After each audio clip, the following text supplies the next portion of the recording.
Hi, everybody. Thank you so much for joining us. My name is Tina Molia. I'm a supervising producer here at Sesame Workshop, working in the digital production department, and we worked with a group of wonderful artists here at Exceptional Minds to produce a piece for our autism initiative. Hi, I'm Kama Einhorn, and I'm a content manager in the U.S. Social Impact Group. So I've had the pleasure of working with the entire team and closely with Tina, who is producing the Exceptional Minds animation, to create a bank of content around autism and helping children celebrate diversity and helping everybody see the amazing in every child. We're so excited to be here today with the team at Exceptional Minds and to share with you the video that they've created. Hi, all. So we're here to talk about the latest video that you guys just produced from Exceptional Minds for Sesame Street. We really appreciate it for Sesame Workshop. So I just want to start off with, when we first got together, a few of us sat down to brainstorm this piece. And, what was the thing that you were most excited about exploring or doing? And anyone can jump in. I think I was the most excited about just being a part of a show that has meant so much to many people, that has taught so many people to love and care. And I know I wasn't part of the writing process, but I did become a part of the character design process much later on. I guess in regards to me, this is like the second project I've done for Sesame Street through Exceptional Minds. The first one was Benny's story, and that one turned out very well. So going into this, I had a good feeling that this would turn out well also. And it was also a nice plus that this time I was more involved in the creative process. As for me, as I might say, I think the best part for me to work on this project was, since I grew up watching Sesame Street as a kid, I feel like it was quite an honor to work with a show that I known for so long, and I had an opportunity to work on something new with it, getting that feel what it's like even working as an artist for a particular part in the show. That's what I feel was the most honorable part for me. Yeah, I'd like to say that if doing this project really helped me understand the flow and concept of working with others in a job in the industry and knowing what there is to do about it and how to achieve things in it. Yeah, that's basically it. No, that's a huge thing, Tristan, absolutely.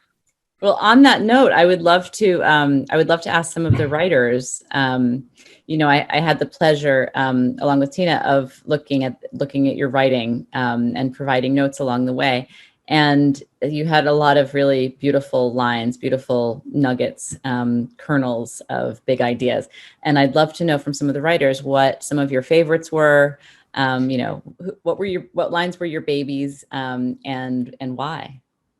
Well, I think I came up with the line, see, Julia, once you something not so draw, if you draw what's scaring you, you might find that it's not so scary. That was the line. Yeah, that strategy that kids watching it really take with them. That's a really concrete self-soothing strategy. It's wonderful. Yeah, that was my line. Well, the best thing for Sesame Street is is to help out others, even people with autism. Like, they don't know what to do or what's going on. I mean, it's to teach them how to be happy. Yeah, and it really comes through in the script, right? And it's a celebration of the diversity of all kids and also of some similarities, right? It's a strategy. You presented a strategy that all kids can really benefit from. Well, and I love, Jacob, how you have the line about maybe drawing can make you feel better because, you guys as artists too bring drawing. Drawing is something you do. It's part of your life and your identity. And so I guess my question is for the designers in this group, what was your favorite design or piece of animation or little flourish? What piece there did you really love to do? I mostly did the big view where they show the establishing shots from the outside before we zoom into the sleeping bag. My role as a designer, I worked on the trash can, the can lid, and of course, I did do the firefly, but apparently my firefly was cut out in the final, but that's okay. At least I got one part of my work in there, which again was like the early stages of a trash can to see which trash can would be the best fit for the show per se. So instead of just some typical trash can, how can it look fitting for the show itself? So that's what I had to try to figure out, how to make a trash can and a trash can lid look fitting, even maybe if it were actually Grouch's home too. My name is Howie Hoffman, and I'm the creative director in the animation studio, and served as creative director on this job and co-directed it with Scott. Greg, what about the traditional? Can you just speak to the traditional animation you did that we used as a guide for the cutouts? Oh yeah, that too. So my other role too was doing rough animation with one of the characters, I believe Julie, who was flipping the page over to the next. I had to figure out how the movement of that wanted to go be a guide for the main animators. That, and also where Rose the dog goes up to Julie and Julia. comforts her. Yeah, when the dog Rose goes up to Julia and comforts her, which was actually a pretty good experience because I don't think I've done a whole lot of, well, sorry, that's not true, but I've done some rough animation, but working for this portion of the episode was actually a nice experience for me to get more of an idea how people want to try to let their characters move around, guide, and see how they want to follow along with how I make that rough animation play out. I did a couple of poses and views for Rose, since there hasn't been any official full-out drawings of that. So I had to do what I could with them, like such as and also posing bits of the limbs and the body itself, even the eyes. I also drew the Oscar in Julia's sketchbook, and Howie helped me. Howie and I together, we drew like the Julia's drawing of Samuel's drawing of the scene at the beginning and end with like the backyard, and then at the very end we see like that drawing of Julia and Rose. Oh, I need to put the bird away. He's making noise. Okay. Yeah. He had something to add to the script as well, I'm sure. Hi, I'm John Clark. I'm the producer in the animation studio at Exceptional Minds, and I was the producer on this job for Sesame Street. Carter, is there anything you want to add about what you liked working on this piece? Well, like Howie said, I did most of the animation, and on it, and like Jacob said, I was a team player here to the team. I also did two of the design things for the props, the flashlight, and the lantern, and well, that's pretty much it. And I gotta say, I kind of liked working on this project. It was something new for me, and it was really a little challenge. But for me, let me tell you. I just wanted to say we had two writers. We had four writers, and David Miles unfortunately isn't here. Ryan Oldest is at Nickelodeon, but they were instrumental in writing a lot of it. And then Adam is here, who wrote on it, and Jacob. But they all went into it knowing that we had to have a creative strategy of a calm down strategy for Julia.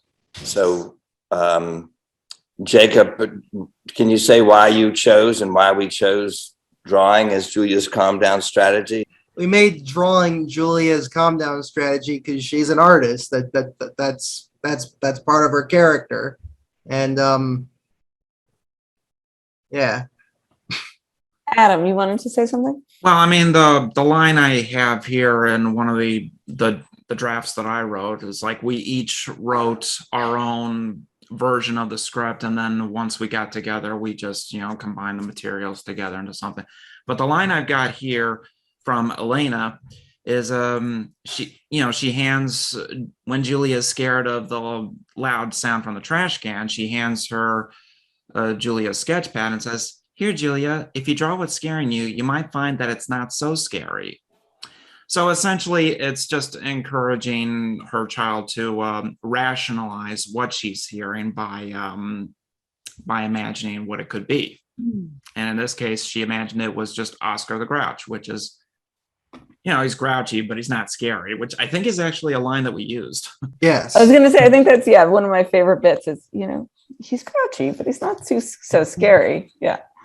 Yeah, that's what Jacob did, I believe. But Right. Adam started it off.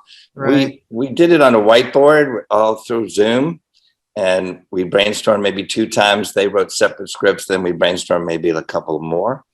And I think that, can you address the idea of trying to make sure that everybody in the family had a scene, everybody was represented? Yeah. Yeah, so we tried to fit the whole family. We tried to give each member of the family something to do. The father's got the flashlight. Elena gives her the sketch pad. Samuel's scared, but also points out the firefly. And I think I came up with the with the whole thing with Rose at the end as the resolution. Thanks so much for sharing so much of your process in making this. Now let's stop for a minute and watch the video. Hey, Julia, remember the first time our family went on a camping adventure in the garden out back? Camping! Oh, dark. That's why I brought this flashlight. Fluffster!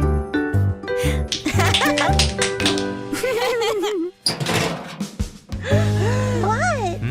What was that? Oh. Hold on.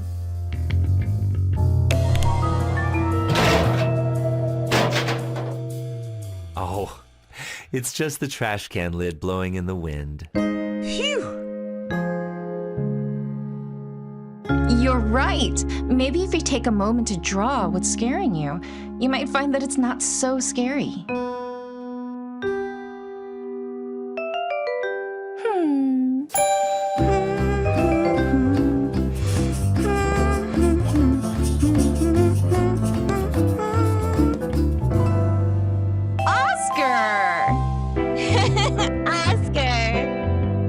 Oscar's not scary. He's just loud. Hmm?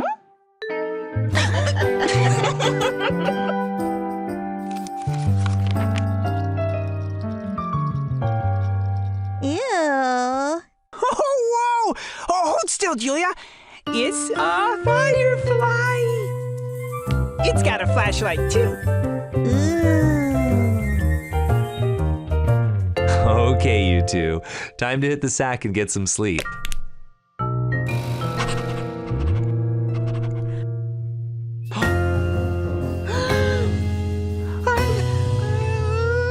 Samuel, draw? Draw Rose. Rose! Oh, Rose. Rose! See, Julia? You taught me how to feel better by drawing.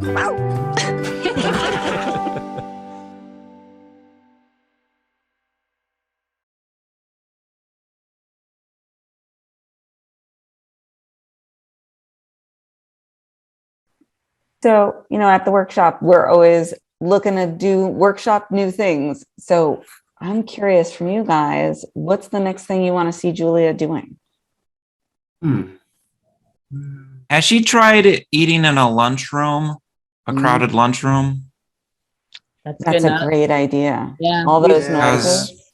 speaking as somebody who, autism, but also just had like hypersensitive hearing and such. Like the lunchroom was a huge challenge for me as a little kid. So it would be a nice perspective on like the struggles of autistic kids to show like her trying to cope with eating in a lunchroom with other kids. How, if at all, do you think your autism influenced producing this piece and having autistic writers and artists make content for kids with autism and for the general audience to understand It autism? represents. I think it represents of who they are. Well, I mean, who better to write about it than people who know it? I think that is a very valid point. Yeah, it was fun writing it. Like with the Super Fluffster one, we were given the script, but this time it was fun actually writing the script from scratch and just making the whole cartoon from the ground up ourselves. It was fun to come from our own experience and figure out how somebody would, like Julia, who's autistic, obviously would react to such a situation. Mm-hmm. It's great to think that autism isn't really something to be, it's something you can improve on and now you can use it to become a better person. So I just want to thank all of you for working on this piece and for working with us and for bringing your experience and your voice through this piece, through Julia and Fluffster and Daniel and her whole family, and illustrating that for us and for everyone out there. It really means a lot. So thank you guys. It's been a pleasure working with you on this. Really has. More than Pleasure welcome. working with you. Pleasure. Use your fortuna. Thank you, Tina.